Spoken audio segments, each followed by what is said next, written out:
jalqabaara egaa.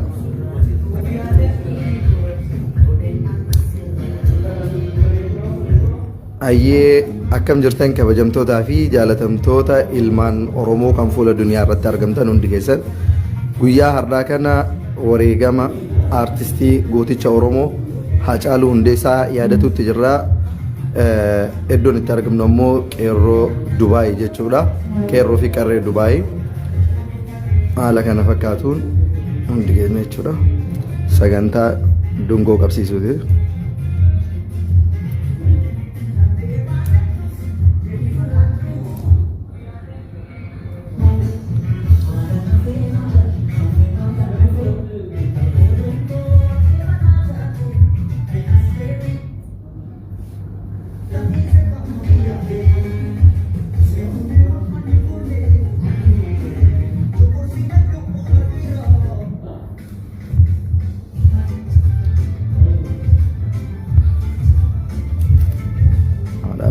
دقيقة عشان بس لا 5 دقيقة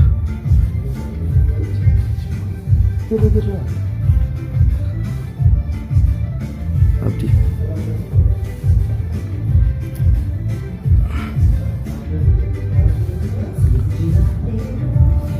akkuma argitan daqiiqaa dheeraadhaa fi maaliif yoo jettan kun kabaja isaatiif ni dhiqqaata daqiiqaa 5-10 osoo dhaabbannee dungoo qabsiisnee fi Haacaaluu kan yaadannu taateeti.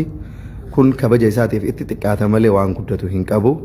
Kanaaf obboleewwan keenya bifa argitan kanaa yaadataa jiranii amma immoo sirba isaa jirra ka jedhuudhaan dhaabbannee kaane sana booda teennee ijoolleen Oromoo ergaa dabarfatuu qaban hundi isaaniitu uummata Oromootii fi maatii Haacaaluutiif kan dabarsan ta'a. Ammaaf akkanumatti turre jechuudha.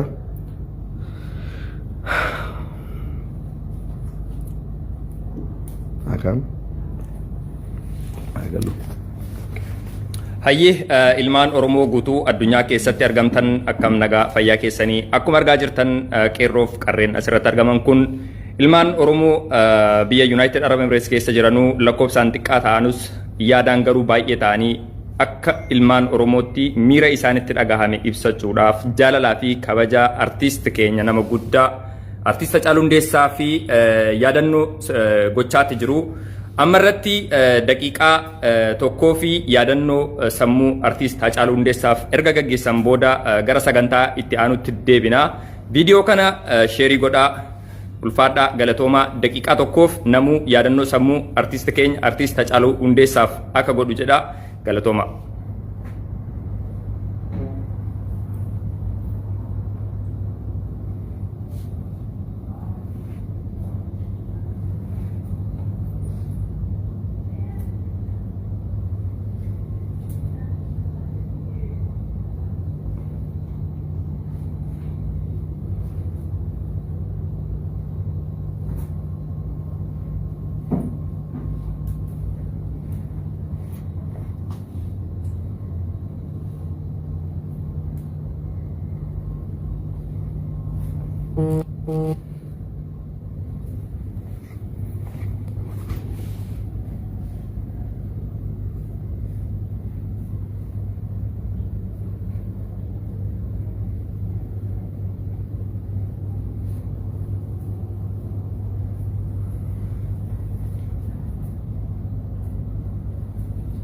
Hayyee ulfaadhaa galatoomaa dungoo keessan bakkuma jirtanitti keessanii gadi teessuu ulfaadhaa galatoomaa kanatti aansuudhaanii sagantaa keekii muruutu itti aanaa. Egaan akkuma beekamu artiist keenya kabajamaan jaallatamaan artiist Haacaaluu Hundeessaa goota sabaaf yeroo rakkoo irratti sagalee ta'ee dandeettii qabuun oguma qabuun saba kanaaf aarsaa guddaa nama kafaleedha. Hundi keenya iyyuu artiist keenya artiist Haacaaluu Hundeessaa bakkuma jirru biyyuma jirru kamittuu hanga haqni isaa ba'uufitti gadda qofaan ibsuu osoo hin taane Haacaaluun Oromoodhaaf nama kamii akka ta'e kallattii dandeenyu kamiinuu hanga haqni isaa ba'utti akka ilmaan Oromootti waan gochuu qabnu ni goona. Kun waggaa tokkoffaa yaadannoo yookaan ajjeefamuu artiist Haacaaluu Hundeessaatii fi akkuma sana CD isaa haaraya maal mallisaa kan jedhu eebbisiisuudhaaf yookaan ammoo sagantaa eebba akkuma beekamu biyya keessatti gaggeeffamaa jiruu fi addunyaa guutuu irratti adeemaa jiru nus akka ilmaan Oromoo biyya United Arab Emirates keessatti miira nutti dhagahamee fi akkuma san jaalala kabaja aantummaa artisti keenya artista Hacaaluu Hundeessaadhaaf qabnu ibsachuudhaa fi wal geenyee jirra. Waan keenya akkuma amma dura dubbachaa turre sagantaan kun lakkoofsaan namoota muraasa ta'anis kaayyoo yaanni imaammatni akka Oromoo miliyoona 60tti miiraaf jaalala kabaja akkuma san aantummaa artisti keenya Hacaaluu Hundeessaaf qaban ibsinaadhaa fi tariitii har'aan kana miirri hawaasni Oromoo keessa jiru artisti keenya artista Hacaaluu Hundeessaadhaa fi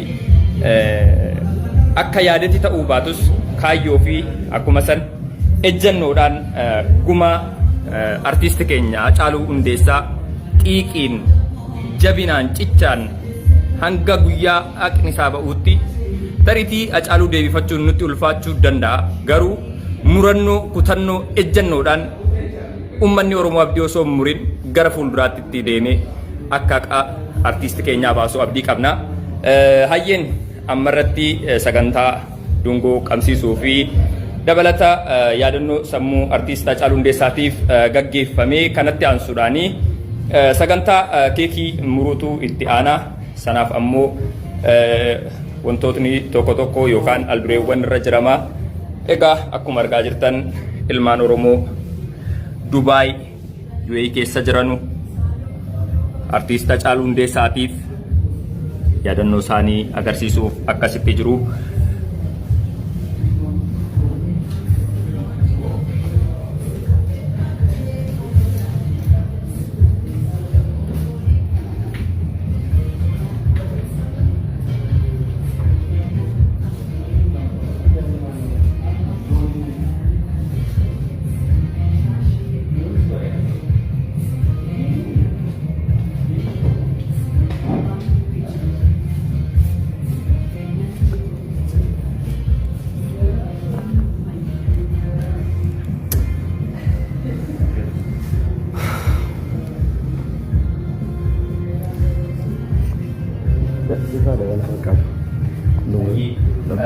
Obboleewwan sagantaan keekii kun yeroo muramu hundi keenya hanga keekiin kun muramutti akka maatii tokkootti akka qaama tokkootti akka hawaasa wajjin taaneen dhaabbannaa daqiiqaa tokko hanga wanti muramee qabu irratti dhiifama wajjin kun nuuf dhaabbatu jechuudha. Galatoomaa. Achuma dhaabadha namoonni murtanillee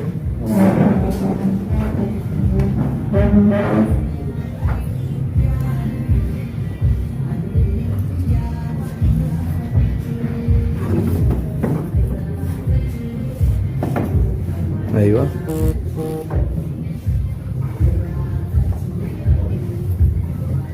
سيئة مرة كمان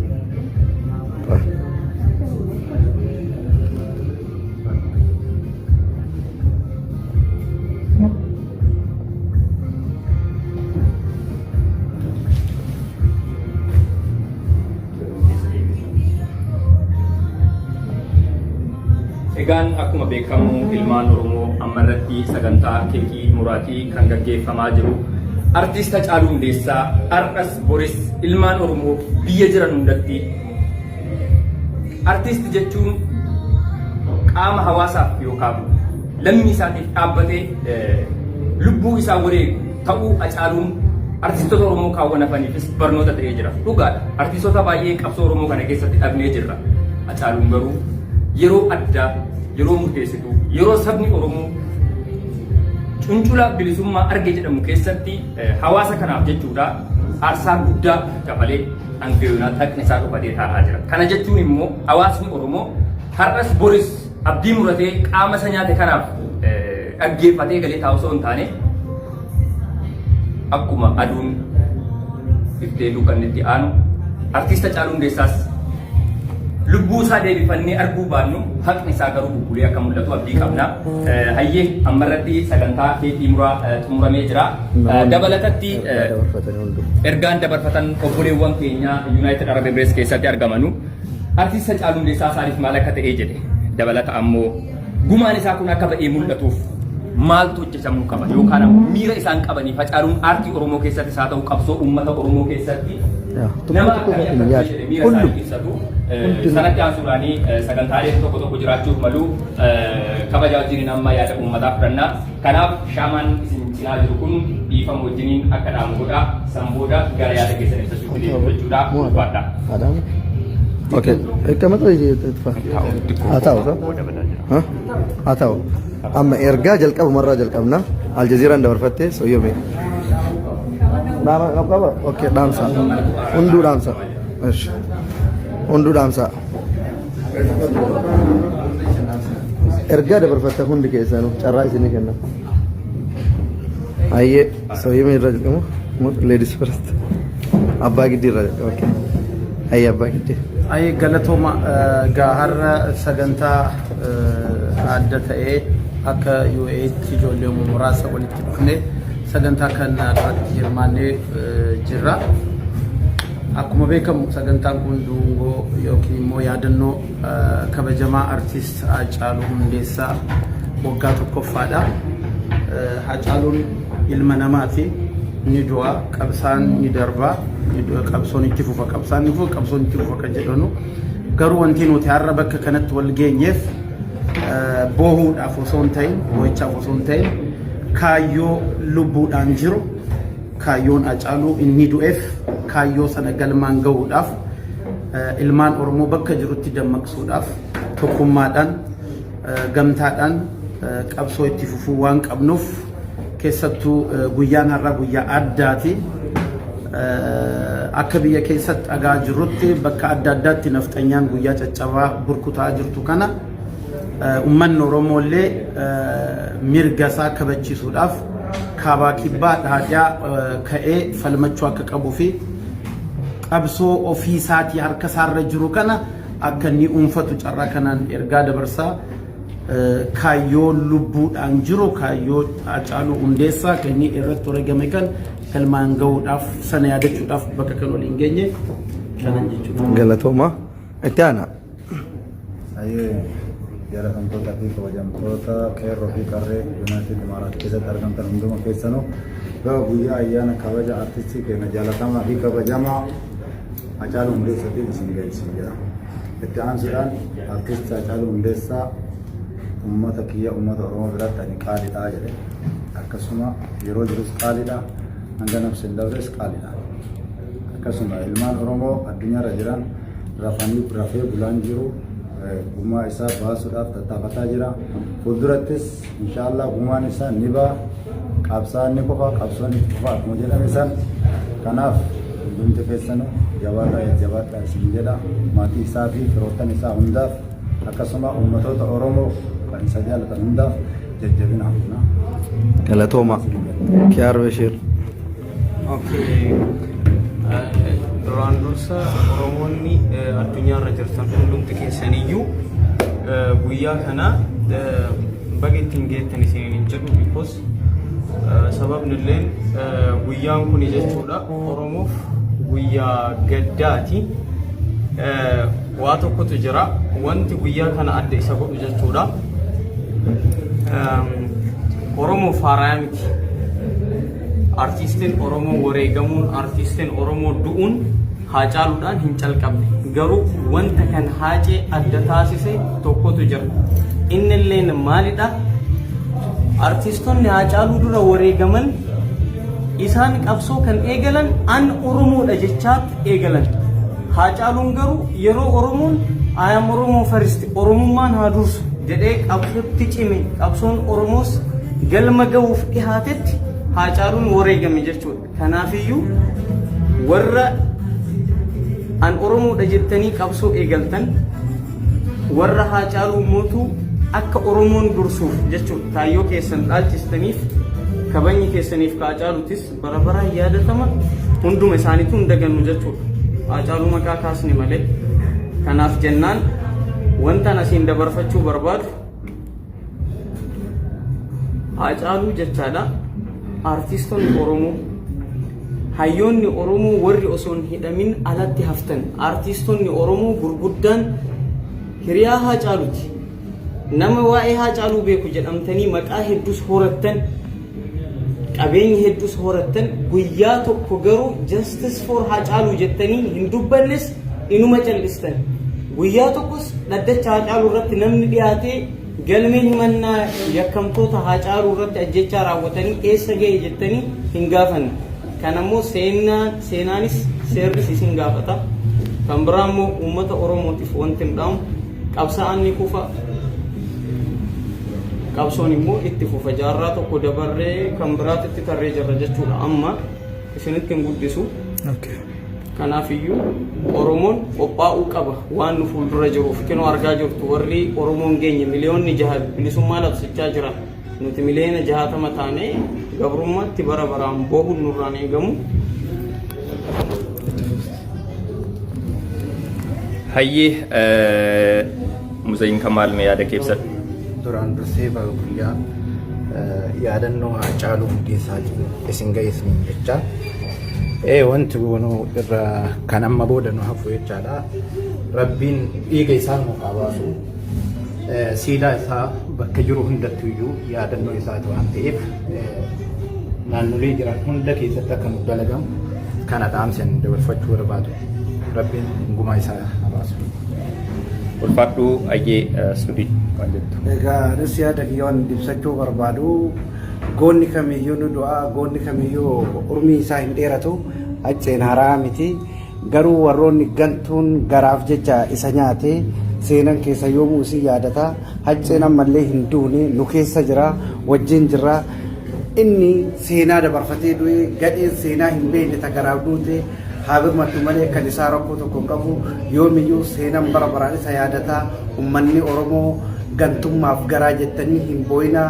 Har'a namni naannoo Oromiyaa dhiisati kutaa ganda tokko hin geenne bilisummaa ofiitiif yoo akkatti yaadatu warroonni garaa maaltu akkasinitti dhagamu wanta akkasitti fakkaatu uf yaadadhaa jechuun barbaada. Asirratti danda'in dubbadhu natti dhaga'ama. Galatoomii hayyee. Okay, galatuma isiniin jecha Haacaaluun ergaa waggaa tokko ga'ee jira. Hedduu gaddee jira. Gaddi isaa garaa keessaa hin baane. Wanti nama gubu inni guddaani Haacaaluun goota hayyuudha artistii Oromoo keessaa tokko jechaadha. Garuu waan nama ajaa'ibu Oromoon artistii baay'ee qabdi. Oromoon beekaa baay'ee qabdi. Oromoon hayyuu baay'ee qabdi. Sana keessa waan nama ajaa'ibu Haacaaluun yeroo lubbuun jiru artistii Daadhii Galaan yeroo du'etti artistii Daadhii Galaan yeroo biizinagummaa isaa baasuudhaaf Haacaaluun dhufaa dhaabbatee bakka lixe namoota hedduu wajjin ta'ee artistii Daadhii Galaan yeroo du'etti Haacaaluu Hundeessaa dhaabbatee gumaa isaa kaffachiisee nama sana qabsiisee hiisisee itti farachiisee jira jechaadha. Kan hangoodha Haacaaluu Hundeessaa fi jaraa wajjin. Har'a garuu Haacaaluun duunaan artistoonni Oromoo eessa jiran? Kan biyya keessaas kan biyya alaas boo'icha osoo hin taane Haacaaluun seenaa guddaa hojjete. Even artistii Daadhii Galaan yeroo du'etti namni isa ajjeese yoo hin beekamne illee gootummaa isaarra dhaabbatee waan hundaan itti gaafatamummaa fudhatee bu'ee ba'ee hojiirra oolchee jira jechaadha. Summaanni inni dhiigsa dhangalee hin banne argannee jira jechaadha. Kanaafiyyuu artistoonni warri jirtan illee hedduun jirtanii artistoonni Oromoo jechaadha. Har'a bo'uu miti Haacaaluun waggaa ga'ee jira jechaadha. Kanaafiyyuu adara dhugaa Haacaaluu akka barbaadatanii jennaan rakkoo galatooma. Ayyee ulfaadhu galatoomii obboleessa kiyyatis. Ishee ulfaadha ilmaan Oromoo baga Sagalee xiqqoo ol fuudhee akka namootni dhagahan arginee waggaa kabaja ayyaana Haacaaluu Hundeessaati. Haacaaluun seenaa Haacaaluu himuu otoo hin taane hundi keenya iyyuu Haacaaluun hin duune Haacaaluun jira. Jira jechuun seenaa lafa nuu kaa'eera. Daandii Haacaaluun nuu baasirra deemaa jirra as burus. Kan baay'ee nu gubu Haacaaluun hojjeteera waan hundayyuu dabarseera. Haacaaluun diin harkatti du'uu isaati. Diinni nu yala ajjeesu maaf Haacaaluu ajjeesis diini kan jedhu sammuu keenya keessatti qabachuudha. Ammaffaan Haacaaluu dhabnee dhugaa isaas hin dhabne. Akkamitti dhugaa Haacaaluu baafnaa akkamiin baasuu dandeenya jennee akkuma har'a tokkummaadhaan wal geenyee yaadannoo isa yaadachuudhaaf as geenye tokkummaadhaan cimnee dhugaa Haacaaluu haa barbaannu jabaadhaa tokkummaan keenya itti fufuun sinin jedhaa. Haacaaluun immoo aartii qofa otoo hin taane mallattoo qabsoo Oromooti. Ija ilmaan Oromooti. Kanaaf dhugaa Haacaaluu hin barbaannaa jabaadhaa jiraadha. Baay'ee galatoomii. Baga guyyaa har'aa kana nutti nu geenyechaa guyyaan har'aa kun guyyaa yaadannoo Haacaaluu Hundeessaati. Haacaaluun hin duune inni jira.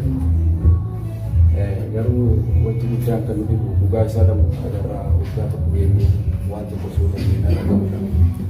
Ani akka amaanaa tokkotti ilmaan Oromootitti dhaaman wantuma kana amaanaa isaa kana haga guyyaa har'aatti dhiiga isaa dhabuu keenya.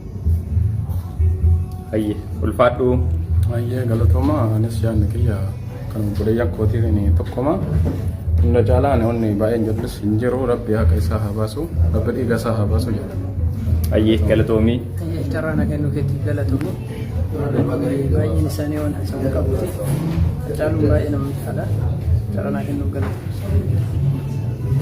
Ayyee akka guyyaa kabajamu wareegama Haacaaluu Hundeessaatiin geessisan jira. Haacaaluu jechaan qaaliidha. Saba Oromootiif qaaliidha. Kan guyyaa tokko nafxanyaa fuuldura isaan ba'an guyyaan qabdee wareegan. Haacaaluu dhugaa isaa barbaadaa isin jira. Tokkummaa jabeessaa ilmaan Oromoo. Irra caalatti tokkummaa jabeessaa isin jira. Ayyee ulfaadha. Yaadni baay'een ka'eera. Haacaaluu jechuun goota eenyummaa nuun hin beeka. Innumtuyyuu murteesseetiin dura lubbuun bilii qabaate jedhe. Namni kamiyyuu ni du'a. Haacaaluun akkanumatti sirramee ni du'a. Hintuuti isaa immoo du'a seenaati. Seenaa inni irratti du'e kanaaf immoo tuyyuu uummanni Oromoo akkuma haga har'aatti waliin dhaabbatee boodas dhaabbatee gumaa isaa akka baasu abdii qabna. Kan Haacaaluu nyaatee fagoo osoo hin taane kama isa fakkaatu. Har'allee uummanni keenya kan irra deemeetiin nyaataa jiru kan Oromoo fakkaatu. Borummoo seenaan isa nyaatuun isaan oolu galatooma. Hayyee. Har'a kanaan baga rabbiin ittiin dhugee guyyaa Haacaaluu Hundeessaa yaadannu. Haacaaluun saba kiyyaaf qaalijee wareegame malee waan biraatiif miti. Haacaaluun har'aas borus nafxanyaan diina Oromooti jeeti. Mikinaati itti wareegame Oromoon hundi ni beekna. Ammoo wanni akka malee na gaddisiisu du'a isaa osoo hin ta'in gootii ni du'a. Wooma duraan katabamee gootawwan keenya keessa jiru. Duutiin gama rabbiitiin nama dhufti akka hundaan illee ta'u ammoo namni harka namaatiin diinaan du'uun waan nama keessaan banne kanaafuu qabsaa'otii keenya wal qoqqooduu silaan dhiisanii tokkummaa keenya nuuf jabeessanii haqa obboleessa keenya kana kan nurraa wareegame gooticha keenya silaan nu deebisan baay'ee namatti tola. Gooticha keenya kun ilmaan maatii qaba. Ilmaan isaa ni agartan ittiin guddoo waggaa 5 waggaa 6 osoo ilmaan kiyyaan guddifadha jee fiigu har'a nurraa wareegame. Fakkiin akka isaa gootan akka isaa meeqaatu boodatti hafee jira. Hadaraa yaa Oromoo guyyaa tokko waan nurraa ta'e boo'uu qofa osoo hin taane osoo nurraan wareegamne gootawwan keenya qaafeefillee booyaa waywaadhaa jabeeffadhaa. Har'a Haacaaluun waan biraa dhiisaati amaarri ni beektan nafxanyaan tokkichaa isaanii akka itti eeggatan akka ijatti eeggatan sukuritii godhaniif waa hunda godhaniif har'a nuti Oromoo sukuritii dadhabnee Haacaaluu nurraa wareegame. Haqi isaa ammoo kumaatamaatu hafe Oromiyaa keessatti dheengaddanii agartan galaanaa goromsaa sirba tokkichaa as baaseen gantuun teenyaa fi qandoolattii keenya warri abbootii garaa abbootii maal jee wannaan jee itti himuun beeku jechan taane qeeqan taane irra kaasan ammoo yaadachuu qabna jabeeffachuu qabna usuu innilleen waan nurraan taane haa jabeeffannu akka isaa ka isa fakkaatu hundaa'u haa jabeeffannu itti aansee ilmaan isaa dirqama nurra jiru dirqama lammiimmarra jiru jabeeffachuu qabna ilmaan isaa rakkorraa waa hundarraa'u akka tiifannee ilmaan isaa maatii isaa cinaa dhaabbannee akka jajjabeeffannu kanaafuu yaa Oromoo walaa jabeeffannu tokko haa taanu tokkummaa keenya haa jabeeffannu wal nyaachuu osoo hin taane gisee tokko as bahee sooshaal miidiyaa irratti dubbate wal arrabsuu osoo hin taane beekaa yoo ta'e gorfadhaa wallaalaa yoo ta'es gorfadhaa nama gorsa bira kutee arrabsanii irra duulan arrabni za'ammaa tana keessatti xiiqii nama naqa malee waan namaa tolchuu hin qabu. Dandeessan itti dhiisaa waan inni dubbatu itti dhiisaa bira kutaa yuutuubii isaa waan inni godhaa jennaanu riippoortii irra godhaa jennaanu sabskiraayib godhaniif nama yuutuubii Haacaaluu cinaan banate jechuun maqaa Haacaaluutiin banate. Wallaalummaa akkamiin nurra jira yaa Oromoo nuti miliyoona 60 taane miliyoona 10 qofaatu sammuu qaba. Miliyoona 10 qofaatu moobaayila fayyadamuu beekaa likkatti. Intarneetaa fi seenee waa hunda gurguruu danda'a. Baay'ee nama dhiba. Baay'ee takka nama dhiba. Gisee riippoortii itti godhaa jenne hattuu fi gantuu subscribe godhanii fi like godhanii fi somii san geessatan. Tun wallaalummaadha. Wallaalummaa teenyaa isaa beekannu. Wallaalummaa teenya wallaalummaa namni firra beekuun takka naman xiqqeessitu. Beeytee kan khabararraa barannee akka tarkaanfannu haa taanu har'a gooticha keenya kana waan inni tilmaamu qabu an saba kiyyaaf qaalii jedhe akkasuma nuuf qaaliidha akka inni qaalii ta'e yeroo hunda za'aza'aan yaadachaa boo'aa jirra garaan keenya nu gubachaa jira ammoo gubannaa isaa kana warra isa wareegesan akka inni itti du'e isa osoo hin taane seerri addunyaa nama ajjeese namaaf ajjeesa aadaa islaamattis haa ta'u seeruma feetattu haa ta'u namni nama ajjeese namaaf ajjeefamuun dirqama waan kana ta'eefu nama isa ajjeesan warra isa ajjeesan mootummaan ni beekti silaannu firdiitti nu mooraniin barbaada asii achi dubbachuu baay'ee natti ulfaata dhiira addaan dhagahama galatooma walaa jabeettes ergaa namoonni hayyee jaraa keessanii galatoomaadha guyyaa irraa gatti nutti dhagamee mul'ifachuu fi bakka kana wal geenye akkuma beekamu Haacaaluun nuuf qaaliidha akkuma inni jedhe Oromoof qaaliidha qaalii ta'uu isaa immoo yaadannoo wareegama waggaa isaa kabajuudhaaf asitti wal geenye irra qaalii ta'u waggaa qofaa miti bara baraan onnee saba Oromoo keessatti akkanatti kabajamaa jira. Haacaaluu jechuun nama akka salphaatti ilaallee akka salphaatti haasofnee bira daruu miti. Akka isaan Haacaaluu jechuun gootummaa fi maalummaa isaa warri beeku. Nuti Oromoo caalallee warra isa galaafatetu maalummaa isaa beeka. Warri isa galaafate maal akka inni ta'e waan beekuuf onnee isaa waan beekuuf Oromoof gara fuulduraatti namni kun maal ta'uu qaba waan jedhee yaaduuf waan xiinxalluuf isa nurraa galaafate jechuudha. Kanaafuu Oromoon akkuma bakkuma jirutti Haacaaluu yaadata siidaa hin jigne onnee Oromoo keessatti ijaarratee darbeera. Oromoon maatii isaa gargaaruun dirqama ta'a jechuudha. Innis wallee isaa keessatti xiqqoo dhageeffateera. Ilmaan haadhaaf abbaa hin qabne jechuun ilmaan isaa qofaa laal akka waan darbeetti lubbuu isaa otoo jiru sagalee sana baasee ilmaan haadhaaf abbaa hin qabne bira dhaabbadha Oromoo. Ketti tokko ta'uu dandeessan, ketti jabaatu dandeessan, ilmaan haadhaaf abbaa hin qabne yoo guddistan jedhee dhaamateera. Goonni yoomiyyuu ni du'a akkuma jennu. Goonni ni du'a gantuutu umrii dheeraa jiraata malee, hattuutu umrii dheeraa jiraata malee. Kanaafuu inni goota waan ta'eef darbe warri isa biraa hafanii warra isa galaafate wajjin nyaatanii dhugaa jiran. Kunis seenaan bara tokko ni yaadata guyyaa tokko waan tokko ni dubbanna gaafa darbe dubbanna. Kanarrallee waan tokko haasa'u nu dhibaa keessi keenya madaala. Haacaaluun nuu qofaa miti addunyaatu beeka maalummaa isaan jedha galatoomuu. Galatoomuu.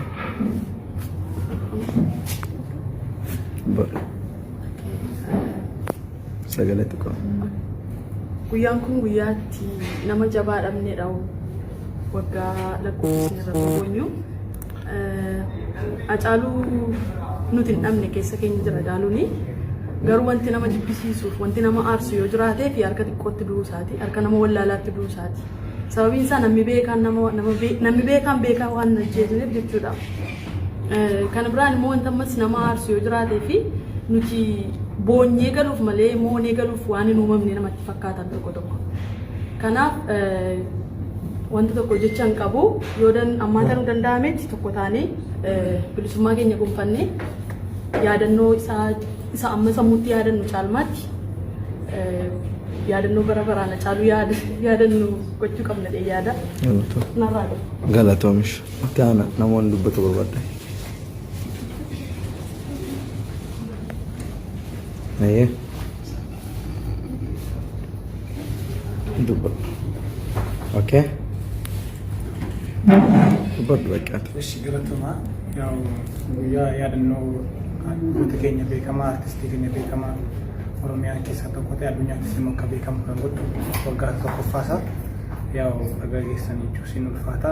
Guyyaan kun guyyaan kaleessaa guyyaatti baay'ee nama gaddisiisu guyyaatti beekaa dhabne guyyaatti wanti yaadannoo isaadha waan ta'eef ammas Haacaaluu jechuun yaa'u nama beekamaadha waan ta'eef waan jedhu jecha hin jiru ittiin ibsamu Haacaaluudhaani dhiiras bakka waan hundumaa beekaadha. Waan hundumaayyuu beeka bakka saayinsii seeraas waan hundumaayyuu beeka jechuudha Haacaaluun waan itti ibsu qabu Haacaaluudhaan. Kanaaf waan UAE keessatti isin argattee isinii wajjin guyyaa yaadannoo isaa fi albama isaa sadaffaa kana eebbisuuf qofa guddaa galatoomaa jedha. Ammas immoo yaadannoo uummata biyya keenyaaf uummata Oromoo maal ta'uu qabu gara fuulduraatti uummanni Oromoo tokko ta'ee gumaa Haacaaluu akka baafatu waliin taanee eenyummaa keenya akka beeknuuf Oromummaan immoo Oromummaa dhiiga keenya waan ta'eef yaa jijjiiruu dandeenyu kennaa Waaqayyo nama kenne waan ta'eef kanaafuu Haacaaluun yoomiyyuu laphee keenya keessa jira yoomiyyuu hin dagatamu yoomiyyuu seenaan isa hin dagatu jechuudha. Kanaafuu waaqni lubbuu isaa ka galaafate lubbuu isaa galaafatu ammas dhiigni isaa akka nuuf barbaanna. Warri mootummaan warri teessoo guddaarra jiranis akka seera kana wanti jedhanii gadi qabanii kan wanti jedhan anillee dhaamsa kiyyaan gochuu barbaada waan isin Ayyee aan deelanii ana toofiin fakkaata. Ayyee akkam dastan kabajamtootaa fi jaalatamtoota ilmaan Oromoo kan fuula duniyaa irratti argamtaniif guyyaa har'aa kana akkuma obboleewwan kiyyaan gammaatitti yaada dabarfatanitti yaadannoo guyyaa goonni keenya Hacaaluu Hundeessaa itti wareegame guyyaa kanaatti wal geenye akka ilmaan Oromootitti ergaan ani isinii qabu yeroo baay'ee kan du'e bo'oo qofa osoo hin taane kan jiru haa jabeeffannu. Kan du'e seenaa dalagee du'e jira. Du'a gootaa, du'a dhiiraa biyya abbaa isaatiif biyya abbaa isaa irratti wareegamee jira. Har'allee hayyoonni kenna beektuun kennu kun bosona jira, kun ammoo mana hidhaa keessa jira. Kun ammoo biyyaa baafamee biyya ormaa keessa jira. Ilmaan Oromoo tokko haa taanu. Tokko gaafa taane biyya keenya illee ni bilisoomfanna. Tokko gaafa taane gumaa Hacaaluu illee ni baafna. Tokko gaafa taane ka hidhaa jirullee ka bosona jirullee iddoo isaan malu geessuu dandeenya. Kanaaf tokkummaan keenya yeroo kamuu murteessaadha. Kutaaf gandaan amantiidhaan wal qooduu dhiisne mootummaan har'a jiru kun illee ni darba. Akkuma lubbuun Hacaaluu darbe takkaa aangoo isaarraa gadhiisee gaa takkaa wareegamaan ka'a. Kanaaf ka hin darbine Oromoof Oromiyaadha.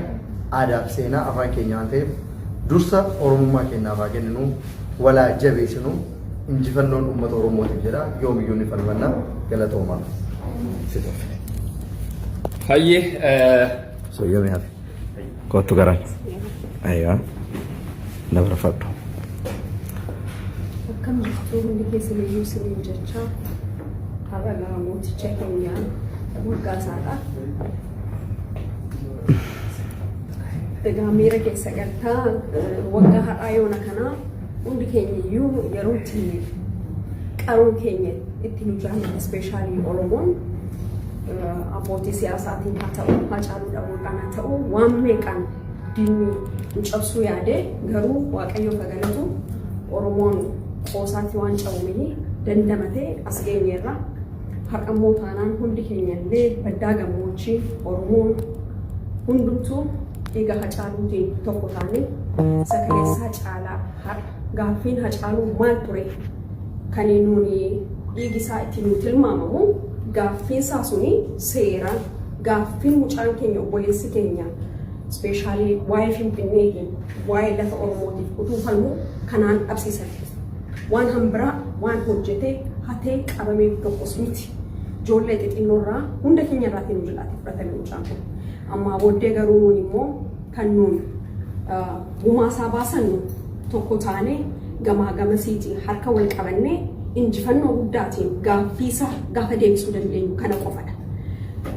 Kanarraan kana fi waan jechuu barbaadu haadhasaa, abbaasaa, haadha manaasaa fi ijoollee isaa fi saba Oromoo bal'aa isa dhabanii boo'anii fi dhaamsa tokko kan hin dhaamu hin boo'inaan jedhaanii jabaadhaan jedhaanii kanarraan kana immoo diina keenyaan waan jechuu barbaadu yoomiyyuu cabsuu hin dandeessanii bara meeqa yaaltanii Oromoon galaana yaa'ee isin nyaataa hin dandeessanii kan nuun gaafanne lafa abbaa keenya kan nuun butamne lafa abbaa keenya irratti kan ajjeesannus lafa abbaa keenya irratti bishaan guddisee tokko nuun kennanii galaana keenya nu harkaa fudhachuu barbaadu kanan jedhu hin danda'amu tasuma ammaa booddee sichinuu bari'aan jedha diina keenyaan kanaaf har'anuu yeroo yaadannoo isaa malee yeroo itti booyu miti dhugaa obboleessa keenya gatitee dhoknee keenya keessaa boo'ichi gaddi guddaan nutti dhagama garuu hin boonyu sichi hin boonyu kanadha injifannoon kan uummata Oromooti Oromoon yoomiyyuu ududubatti hin deebitu injifannoon kan uummata Oromooti. Galatu amma lakka beeta itti chaadha olkaanii hundi qaqqabanii yeroo tokko sirbaasaa jirraa kailuun affeerree sana dangoola ati qinsu ibsadhu sirra qaba moo kottu. Hayyee obboleewwan waa baay'een dubbatamee jira. Ammarratti wanti godhamuu qabu nuti akka ilmaan Oromootti jechuudha. Hacaaluudhaaf teenyee guyyaa gaddasaa qofa kabajachuu yookaan dhaloota taa'ee guyyaa du'a isaa kabaju osoo hin taane xiiqiidhaan jechuudha. Waan gochuu qabnu jechuudha. Hanga guyyaa haqni isaa bahuutti ilmaan isaa jechuudha. Kallattii ittiin fakkeenya abbaa isaa ta'an jechuudha. Akka guddataniif ilmaan Oromoo kallattii jiranitti waan gochuu qaban gochuudha. Itti aansuudhaan ammoo ammas taanaan uummanni Oromoo artistii keenya goota keenya kan dhabsiisanii kaayyoo Oromummaa kana nurraa awwaalanii sirna isaan barbaadan sana yookaan waan isaan barbaadan sana galmaan gahuudhaaf yaaduu danda'u. Garuu jenereeshinii yookaan dhaloota kana keessatti gonkumaa waan ta'uu hin dandeenye. Har'as poolis yoo ta'e tarii goota Oromoo ajjeesuu danda'u. Garuu Oromummaadhaa fi kaayyoo Oromoo ajjeesuu hin danda'an. Oromummaanis kaayyoo Oromummaanis gara fuulduraatti dhufa. Kanaaf nuti haala dandeenyu biyya dandeenyu dabalata ilmaan Oromoo UAE keessatti argamtan baay'inni lakkoofsi keessan baay'eedha. Hedduun keessan sagantaa kanarratti hirmaachuudhaaf fedha guddaa qabdu. Garuu sababa dhimma koronaatiin wal qabatee hangas mara nuuf hin jennee nu of qolchaa isiniin jenna. Lakkoofsa ammas irratti agartan kun muraasa ta'uu danda'a. Garuu jaalannee osoo hin taane dirqii dhimma koronaatiin wal qabatee baay'ina namootaa daangeffamaadha. Sana wal qabanneeti malee obboleewwan keenya baay'een bakka kana sagantaa kanarratti hirmaachuudhaaf hedduun keessan koomantii keessanis dubbisaa jirra ilaalaa jirra. Akka miirri isinitti dhagaamee jedhu waa baay'ee ilaalaa jirra. Dhugaadha kanas osoo beeknu dirqama waan ta'eedhaaf akka ilmaan Oromoo UAE keessatti argamanutti namoota muraasa sirra jiranii jechuudha. Kaayyoon keenya wal fakkaataadha. Yaadni keenya wal fakkaataadha. Ilmaan Oromoo kan Oromummaa dhiiga keessaa qabdan jechuudha. Kanuma isiniin jenna haqa Haacaaluu Rabbi haa baasu. Maatii firoottan isaatti jajjabinaa. Itti aanullee beeksisi sirba Haacaaluutu yeroo tokko hunda ol ka'ee jirra galmana harka ol qabatanii jecha. Sooyyee duuba deebisi jalqabarra duuba nuuf deebisi. Dhaabattanii harka ol qabatanii jecha jirra ka'e kana isaan goolamna mallattoo injifannoo kennaati jalqabarra. Harka ol qabadhaa hundi keessanuu harka ol qabadhaa. Jirra. Waliin jettanii ol qabadhaa. Siin dabarfatta. Moo amma sirbi jalqabeera. Ijoollee UAE keessa jirtan guyyaa 2-3 keessatti CD'n artist Haacaaluu Hundeessaa fidaa jirra. Kana jennaan haalatti argachuu dandeessan kallattii adda addaatiin nu gaafachuu dandeessu. Iddoo kana amma harka ol qabadhaa hundi keessan jirra sagalee tokkoon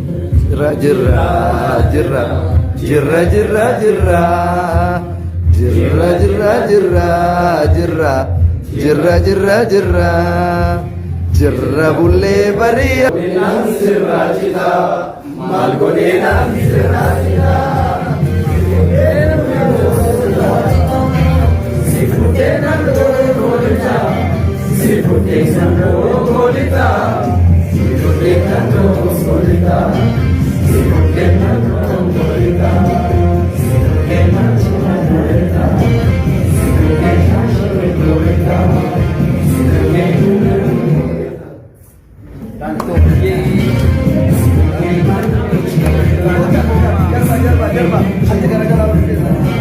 Gedung. Haacaaluu Qeerroo United Arab Emirates Haacaaluudhaaf yoomiyyuu taanaan hanga haqni isaa ba'utti guyyaa tokko osoo of duuba hin deebine aantummaa jaalala kabaja artiist keenya artiist Haacaaluu Hundeessaatiif qabnu godheenaan sirraa citaa maal